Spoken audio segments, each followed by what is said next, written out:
À la fin du collège, on m'a brusquement demandé ce que je voulais faire après. D'ailleurs, j'ai pas compris, c'est arrivé comme ça, d'un coup d'un seul. Le mercredi, je débattais sur l'importance d'une bonne connexion ou non pour jouer à Call of Duty. Et le jeudi, on m'a sorti, bon c'est cool. Maintenant, tu veux faire quel métier jusqu'à la fin de tes jours? J'ai eu un grand dilemme. J'étais déjà passionné par la technologie, j'aimais en parler. La logique aurait donc été de me diriger vers un bac STI 2D ou autre spécialité avec un nom digne d'un robot de Star Wars. Mais il y avait un problème, les chiffres. J'ai toujours été en conflit avec les maths en général. Demander à mon père qui lui est matheux, ça le rendait fou. J'ai jamais compris ce bordel qu'est les maths. Avec du recul aujourd'hui, je crois que c'est parce que c'est une science exacte et que je déteste l'exactitude. La perfection est un défaut et l'exactitude l'est encore plus. À chaque fois qu'on m'expliquait une notion de maths, je demandais « D'accord, mais pourquoi ?» Et la réponse a toujours été « Parce que c'est comme ça. » Laissez tomber, j'ai pas envie de m'intéresser à votre truc. Il y a aucune place pour l'imagination, la créativité et ça me fait chier. Donc je n'ai pas fait d'études dans l'informatique et je crois que j'ai bien fait. Je vous parle de ça parce qu'encore aujourd'hui, je suis constamment confronté aux chiffres et plus globalement aux caractéristiques. Et ça m'énerve.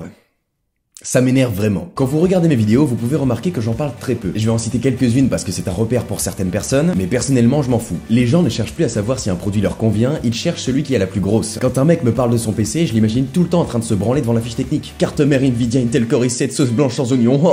Je crois que c'est une des raisons qui font que j'aime tant Apple. Qu'est-ce qu'un écran Retina? Tu sais pas, je sais pas, c'est abstrait. On n'est pas dans l'exactitude, pas dans la recherche du plus gros chiffre, mais celle de l'utilisation optimale. On n'est pas dans une espèce de thérapie personnelle qui te rassure, tu n'as pas acheté une daube, cet écran est doté d'une résolution 4029 par 278 000, c'est bon pour toi, mange-en. Tu sais juste que l'écran est bon, très bon, et que c'est ce qu'il te faut. Et ça, les PCistes, ça les énerve, ça les agace. Je dis les PCistes en faisant une généralité, bien entendu. Je parle de tous ceux qui essayent constamment de me lancer des arguments anti-Apple et qui parlent dans le vide. Je te jure qu'il y a des mecs qui passent leur journée à faire ça. Retina, encore un argument marketing. Une caractéristique bien précise, 16 Go de RAM, une batterie de 3 millions de mAh, un appareil photo de 45 mégapixels. Ce qui est censé être de l'information n'a jamais autant été un poids marketing qu'aujourd'hui. Et c'est l'une des raisons pour lesquelles je déteste des marques comme Samsung, parce qu'elles se concentrent essentiellement là-dessus. Elles réconfortent le grand public en leur disant « Regarde comme mon chiffre est gros, maintenant suce ». Je comprends l'expression « ce n'est pas la taille qui compte, c'est ce que vous en faites ». Quand un produit sort, avant de dire « c'est de la merde », essayez de comprendre à qui il est destiné. Quand vous tombez par hasard sur un épisode de Dora l'exploratrice, vous vous dites « Paf, c'est nul », vous savez juste que c'est pas pour vous. Pourquoi on fait pas pareil en technologie? Pourquoi on est tout le temps obligé de comparer des chiffres qui ne veulent rien dire?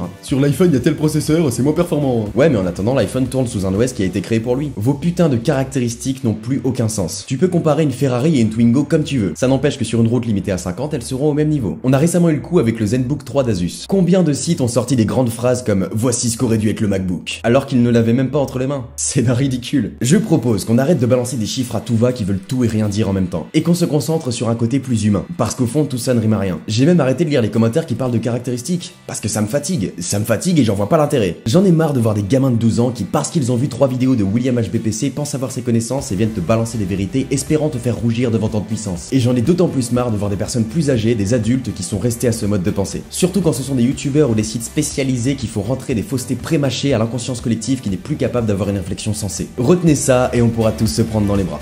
Bon, sauf les Windows Phone, c'est des connards.